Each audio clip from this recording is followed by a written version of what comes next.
মূল আসামি মেহেরাজ ইসলামকে রিমান্ডে জিজ্ঞাসাবাদ করা হয়েছে। সেখানে মেহেরাজ বর্ণনা দিয়েছেন কেন কিভাবে প্রাণে শেষ করে দেওয়া হয় পারভেজকে। এই হত্যাকাণ্ডের মাস্টারমাইন্ড অর্থাৎ মূল হোতা বিশ্ববিদ্যালয় ছাত্র আবুজর গিফারি পিয়াস।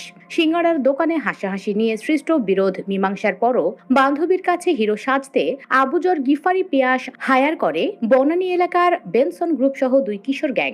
এই গ্যাংয়ের নেতৃত্বে রয়েছে বেনসন নাসিম ওরফে আহমেদ নাসিম। তাকেও গ্রেফতার করা হয়েছে। গ্রেফতারকৃত সবাই মিলে বর্ণনায় বলেছেন, সবাই মিলে অতর্কিতে হামলা চালায় পারভেজের ওপর। এতে তিনি গুরুতর আহত হয়ে মারা যান। আইন শৃঙ্খলা বাহিনীর তদন্ত এবং গ্রেফতারকৃতদের রিমান্ডে জিজ্ঞাসাবাদে এমন চাঞ্চল্যকর তথ্য উঠে এসেছে। এছাড়া ঘটনার সঙ্গে সংশ্লিষ্ট আরও বেশ কিছু তথ্য পেয়েছে পুলিশ। তদন্তের স্বার্থে সেই তথ্য এখনই প্রকাশ করা হচ্ছে না। ঘটনার মূল হোতা আবুজর গিফারি পিয়াস ও তার বান্ধবী ঐশী সহ 2 তরুণীকে এখনো খুঁজে পায়নি পুলিশ। 19 এপ্রিল বিকালে প্রাইমেশিয়া বিশ্ববিদ্যালয়ের উল্টো দিকে একটি সিঙ্গাড়ার দোকানে বসে বন্ধুদের সঙ্গে আড্ডায় হাসাহাসি করছিলেন জাহিদুল ইসলাম পারভেজ। তাদের পেছনে বসেছিলেন ইউনিভার্সিটি অব স্কলার্সের 2 শিক্ষার্থী ফাতেমা তাহসিন ঐশী ও ফারিহা হক টিনা। এক পর্যায়ে ঐশী তার ছেলে বন্ধু প্রাইমেশিয়ার এলএলবির ছাত্র আবুজর গিফারি পিয়াসকে ফোন করে অভিযোগ করেন যে তাদের উদ্দেশ্য করে হাসাহাসি করা হচ্ছে। একই বিশ্ববিদ্যালয়ের ইংরেজি বিভাগের মাহাথির ও বিবি এর মেহেরাজকে সঙ্গে নিয়ে পিয়াস ওই দোকানে যান। হাসাহাসির প্রসঙ্গ নিয়ে পারভেজের সঙ্গে তারা কথা কাটাকাটি করেন।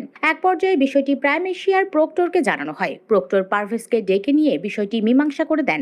পারভেজ ওই 2 শিক্ষার্থীর কাছে ঘটনার জন্য ক্ষমাও চান। এরপরও বান্ধবীর কাছে হিরো সাজতে পিয়াস তার এলাকার বন্ধুদের এবং বনানী করাইল বস্তি এলাকার কিশোর গ্যাং বেনসন গ্রুপের সদস্যদের ফোনে ডেকে আনেন। তারা ওই দিন বিকাল 4:30টার দিকে প্রাইমেশিয়া বিশ্ববিদ্যালয়ের সামনে লাঠি সোটা, ছুরি, চাকু ও চাপাতি নিয়ে এসে পারভেজ ও তার বন্ধু তারিকুল ইসলামকে মারধর করে।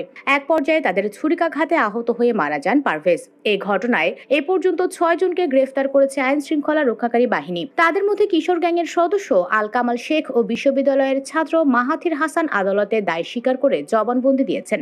এছাড়া র্যাবের হাতে গাইবান্ধা থেকে গ্রেফতার প্রধান আসামি মেহেরাজ ইসলামকে শুক্রবার 5 দিনের রিমান্ডে নিয়েছে পুলিশ। এ নিয়ে আলোচিত এই মামলায় 4 জন রিমান্ডে রয়েছেন। রিমান্ডে থাকা অপর 3 জন হলেন বৈষম্য বিরোধী ছাত্র আন্দোলনের বনানী থানার কমিটির যুগ্ম সদস্য সচিব মোহাম্মদ হৃদয় মিয়াজি, কিশোর গ্যাংয়ের সদস্য আলভি হোসেন জুনায়েদ ও আল আমিন সানি। পুলিশ জানায় এই ঘটনার অন্যতম হোতা আবুজর গিফারি পিয়াস, বান্ধবী ফাতেমা তাহসিন ঐশী ও অপর তরুণী ফারিহা হক টিনাকে গ্রেফতারে অভিযান অব্যাহত আছে। এছাড়া ঘটনার সঙ্গে তো অন্যদেরও গ্রেফতারের চেষ্টা চলছে। রিমান্ডে থাকা আসামিরা বেশ চাঞ্চল্যকর তথ্য দিয়েছেন। এসব তথ্য যাচাই বাছাই করা হচ্ছে বলে জানায় পুলিশ। সূত্রমতে হামলাকারীদের মধ্যে বিশ্ববিদ্যালয়ের ছাত্র, অন্য শিক্ষা প্রতিষ্ঠান